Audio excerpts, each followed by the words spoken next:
મેર્યા મેર્યા મેર્યા મેર્યા ગામદેવના ડોળા ઉગડે, મેર્યા મેર્યા છાપા છાપલીના ડોળા ઉગડે, મેર્યા મેર્યા મેર્યા મેર્યા ખુકડી બોકડીના ડોળા ઉગડે, ઢોર ઢાકરના ડોળા ઉગડે, મેર્યા મેર્યા ખત્રીજીના ડોળા ઉગડે, મેર્યા મેર્યા જાતરના ડોળા ઉગડે, મેર્યા મેર્યા મેર્યા મેર્યા દેવોના ડોળા ઉગડે, મેર્યા મેર્યા મેર્યા મેર્યા ગામદેવના ડોળા ઉગડે, મેર્યા મેર્યા છાપા છાપલીના ડોળા ઉગડે, મેર્યા મેર્યા મેર્યા મેર્યા ખુકડી બોકડીના ડોળા ઉગડે, ઢોર ઢાકરના ડોળા ઉગડે, મેર્યા મેર્યા ખત્રીજીના ડોળા ઉગડે, મેર્યા મેર્યા જાતરના ડોળા ઉગડે, મેર્યા મેર્યા મેર્યા મેર્યા દેવોના ડોળા ઉગડે. ભારત દેશમાં હિન્દુ કેલેન્ડર મુજબ દિવાળીનો તહેવાર આસો વદની વાઘબારસથી લઈને ધનતેરસ, કાળી ચૌદસ, દિવાળી, નવું વર્ષ અને ભાઈબીજ સુધીના તહેવારને ધામધૂમપૂર્વક ઉજવવામાં આવે છે. પરંતુ આદિવાસી બહુલ ધરાવતા છોટાઉદેપુર જિલ્લામાં વસતા આદિવાસીઓની દિવાળી દેવ દિવાળીથી શરૂ થાય છે અને તે પણ જુદા જુદા ગામની અનુકૂળતા મુજબ જુદા જુદા દિવસે 2 મહિના સુધી દિવાળીનો તહેવાર અને તે પણ સદીઓ પહેલાંની પરંપરા મુજબ પ્રકૃતિ પૂજા સાથે ઉજવી પ્રકૃતિનો આભાર પ્રગટ કરવામાં આવે છે. મેર્યા મેર્યા ગામદેવના ડોળા ઉગડે, મેર્યા મેર્યા છાપા છાપલીના ડોળા ઉગડે, મેર્યા મેર્યા મેર્યા મેર્યા ખુકડી બોકડીના ડોળા ઉગડે, ઢોર ઢાકર. આદિવાસીઓના દરેક તહેવારો ઋતુચક્ર સાથે જોડાયેલા છે, ત્યારે આદિવાસીઓનો દિવાળીનો તહેવાર એ પણ એક ફસલી તહેવાર છે. ચોમાસાની ઋતુ દરમિયાન વાવણી કરેલ ધાન્ય પાકોની લણણી થઈ ગયા બાદ નવું ધાન ઘરમાં આવે અને તે બાદ ગામના પટેલ, પૂંજારો અને ગામના આગેવાનો ભેગા મળી દિવાળીના તહેવારનો દિવસ નક્કી કરી દાંટી પીટીને દિવાળીના તહેવારની તારીખની ગામ લોકોને જાણ કરવામાં આવે છે. અમારે જે જે દિવાળી જે ઉજવવામાં આવે છે એ ખરેખર અમારા આમ હિન્દુ સંસ્કૃતિના હિન્દુ કેલેન્ડર પ્રમાણે જે દિવાળી આવે છે એ રીતે નહીં. અમારી જે આદિવાસીની પરંપરા મુજબ અમારે નવું ધાન આવે, ખેતરમાંથી નવું ધાન આવે અને એ નવું ધાન આવીને એ ધાનને મસળીને એને એ કરીને તૈયાર કરીને એ નવું ધાન જ એને પૂજા કરીને અમારે દિવાળી ઉજવવામાં આવે છે. અને અમારા જે પૂર્વજનો છે દિવાળીની અંદર દેવ દિવાળીની અંદર અમારા જે પૂર્વજનો છે જે દેવલોક પામ્યા છે એમને બધાને યાદ કરીને આ નવું ધાન ધરાવવામાં આવે છે અને પછી જ આ ખાવામાં આવે છે. એ રીતે આ દિવાળી અમારી આદિવાસી આ રીતે અમારે ઉજવવામાં આવે છે. અને ખરેખર અમારે આ દિવાળી એ રીતે નક્કી કરવામાં આવે છે કે ગામના આગેવાન જે પટેલ છે અને પૂંજારો છે આ પૂંજારા નક્કી કરવામાં આવે છે કે આ દિવાળી ક્યારે કરવી. એ રીતે અમારે આ વિસ્તારની અંદર રાઠ વિસ્તારની અંદર દરેક ગામોમાં અલગ અલગ આમ નક્કી હોય. ગુરુવાર અને શનિવારના દિવસે જ આ દિવાળી ઉજવવામાં આવે છે. દિવાળીની ઉજવણીના પહેલા દિવસે દિવાળીના દેવના દિવસે ગામની સીમમાં બિરાજમાન દેવી દેવતાને મહુડાના અર્ક દ્વારા પૂજા વિધિ કરી દિવાળીના તહેવારનું નોતરું આમંત્રણ પાઠવવામાં આવે છે. દેવના દિવસે સાંજે ગામના પૂજારા દ્વારા ગામના ડોળા આંખો ખોલવાની વિધિ યોજવામાં આવે છે. ત્યારબાદ નવા ધાનમાંથી અડદના ઢેબરા અને નવા ચોખામાંથી બનાવવામાં આવેલ તાયા અને મહુડાના અર્કથી ગામના દેવો અને પોતાના પૂર્વજોની પૂજા વિધિ બાદ નવા ધાનમાંથી બનાવવામાં આવેલ વાનગીઓ આરોગવાની પરંપરા આજના આધુનિક યુગમાં જોવા મળી રહી છે. આ અંગે મોટી સાડલી ગામમાં દિવાળીની ઉજવણી વિશે વાત કરતા સોનલ રાઠવા આ મુજબ જણાવ્યું હતું.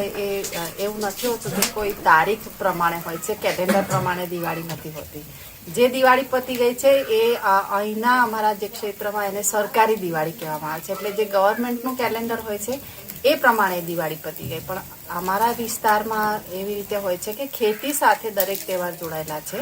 એવી જ રીતે આ દિવાળીનો તહેવાર પણ ખેતી સાથે જોડાયેલો છે. નવી જે ડાંગર પાકે છે, ધાન પાકે છે, અને એ નવી ડાંગર આપણા હાથમાં આવે ત્યાર પછી જ દિવાળી મનાવવામાં આવે છે.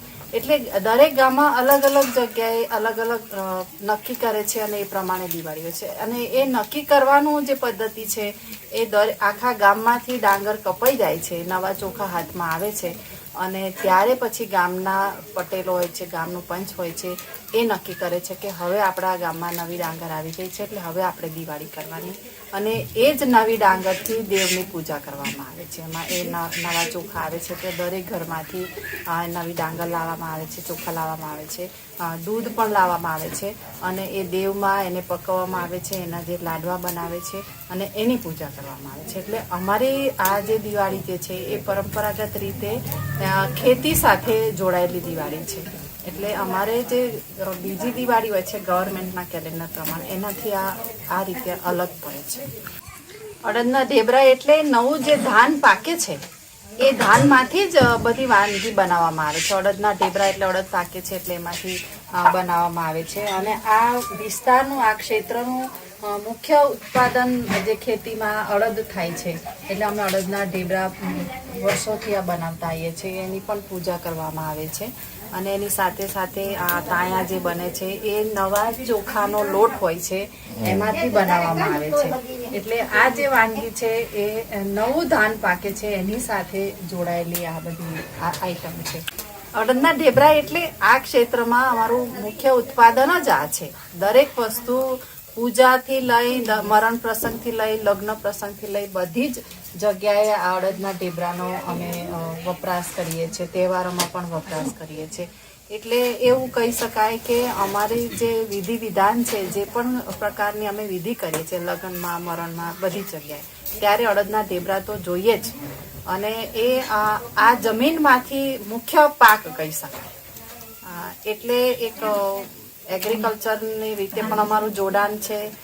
સાંસ્કૃતિક પરંપરામાં જે રીતિ રિવાજ આવે છે એમાં પણ અમારું આ અડદના ઢેબરા સાથેનું જોડાણ. અમારા ગામમાં દિવાળીનો તહેવાર તો બધા માટે બહુ સારો હોય છે. બધાને ઉત્સાહ હોય છે. નવું વર્ષ જે શરૂ થાય છે કેલેન્ડરમાં, અમારા માટે નવું ધાન જે ઘરમાં આવ્યું છે એટલે બધાને સ્વાભાવિક રીતે બહુ ખુશી હોય છે.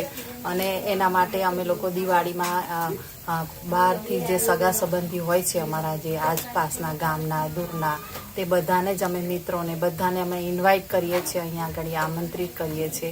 અને બધાને વેજીટેરિયન અને નોન વેજીટેરિયન સાથે જમાડીને અમે દિવાળીનો પ્રસંગ ઉજવીએ. મહુડાનો અર્ક આમ જોવા જઈએ તો રીતિ રિવાજમાં એવું બતાવવામાં આવે છે કે આપણે પૂર્વજોને મહુડાનો અર્ક ધરતીમાં અર્પણ કરીએ છીએ, એમના નામથી અર્પણ કરીએ છીએ. જ્યારે પણ જે પણ વ્યક્તિ મહુડાનો દારૂ પીવે છે ત્યારે થોડુંક જમીનમાં નાખે છે. અને આ બધા જ તહેવારોમાં, દિવાસો, દિવાળી, બધા તહેવારોમાં દેવને પણ એ અર્પણ કરવામાં આવે છે. અને એક સંશોધનમાં પણ મેં વાંચ્યું હતું કે આ મહુડાનું જે એવું નથી કે નશો કરવામાં જ ઉપયોગ થાય છે, પણ મહુડાનો આયુર્વેદિક રીતે અને બીજી રીતે પણ ઘણા બધા એના ઉપયોગ છે, ઘણા બધા ફાયદા છે. જમીનમાં પણ જે મહુડા બચી જાય છે તો એ ખેતરમાં મહુડાનું ખાતર થાય છે ને ખૂબ સારું ખેતી માટે એ ખાતર થઈ શકે છે, જે બચેલા મહુડા હોય છે. એવું પણ મેં એગ્રીકલ્ચર વિભાગના એક સર સાથે સાંભળ્યું હતું. એટલે મને એવું લાગે છે કે એવું નથી કે માત્ર કલ્પનાથી જ અમે પૂર્વજોની પૂજા કરીએ છીએ. દરેક જે રીતિ રિવાજ છે અમારા, મહુડાનો અર્ક આપવાનો છે, અમે ઢેબરાનું કરીએ છીએ, તો દરેકની પાછળ કોઈક ને કોઈક તર્ક જોડાયેલું છે અને એ તર્ક સાથે આ દરેક રીતિ રિવાજ જોડાયેલા છે. એટલે મહુડાનો અર્ક જે છે એની પાછળનો પણ ઘણા બધા તર્ક છે. આજે અમારા ગામમાં દિવાળી છે. પરંપરાગત રીતે જ્યારે ધાન ને કાઢી દેવામાં આવે છે એના પછી અમારે દિવાળી લેવામાં આવે છે. જે આજે અમારે આમ તો અમે છોટાઉદેપુર રહીએ છીએ, પણ અમારે મૂળ વતનમાં આવ્યા છે મોટી સટલીમાં, જ્યાં આજે દિવાળી છે. ત્યાં અમે આજે ઘરને લીપણ કરીને પછી અડદના ઢેબરા બનાવીએ છીએ, ચોખાના લોટના તાયા બનાવીએ છીએ, પૂડા બનાવીએ છીએ, અલગ અલગ વસ્તુ બનાવીને અમે દિવાળી મનાવીએ છીએ. અને લોકોને બોલાવીએ છીએ કે મહેમાન તરીકે આવે અને દિવાળી બધા મળીને ઉજવીએ. એ રીતે દિવાળી કરી રહ્યા છીએ. વારલી પેઇન્ટિંગ તો મને પહેલેથી શોખ હતો. મને પેઇન્ટિંગ્સમાં બહુ જ રસ હતો પહેલે નાનપણથી. તો મેં વારલી પેઇન્ટિંગ વિશે વધારે જાણ્યું કે આ વારલી પેઇન્ટિંગ એક આદિવાસી કલા છે.